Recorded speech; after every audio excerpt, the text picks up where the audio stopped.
Horror story. इस कहानी का नाम है प्रेत बाधा।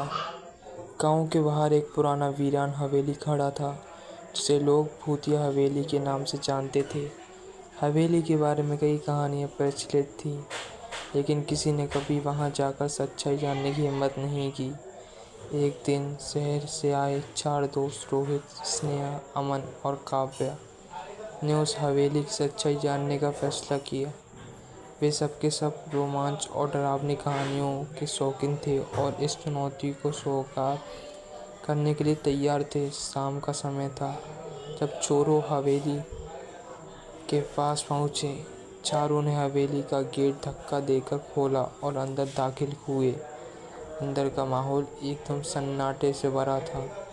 हवेली की दीवारों पर पुरानी तस्वीरें टंगी थी और फर्श पर धूल की मोटी परत जमी हुई थी। अचानक हवेली के अंदर का दरवाज़ा जोर से बंद हो गया।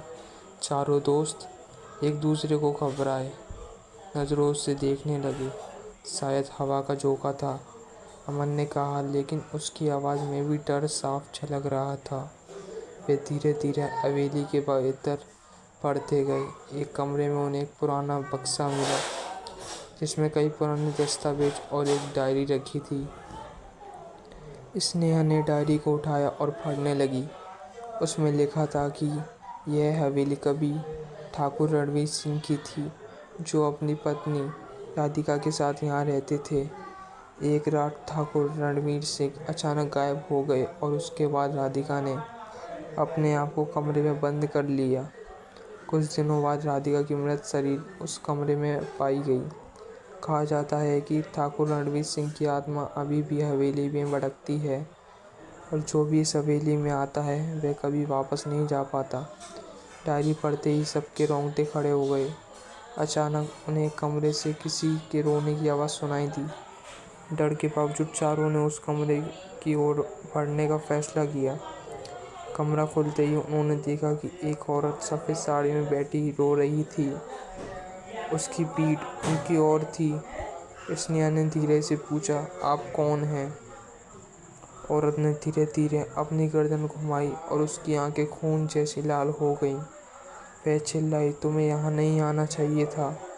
चारों दोस्त डर के मारे कमरे से भागे, लेकिन हवेली का मुख्य दरवाज़ा बंद हो चुका था।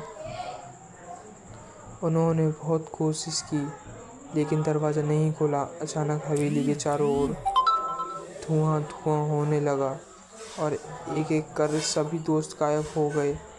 अगली सुबह गाँव वालों ने हवेली के बाहर चारों दोस्तों की खोज की, लेकिन उनका कोई निशान नहीं मिला। लोग कहते हैं कि वे भी ठाकुर रणवीर सिंह की आत्मा के शिकार हो गए।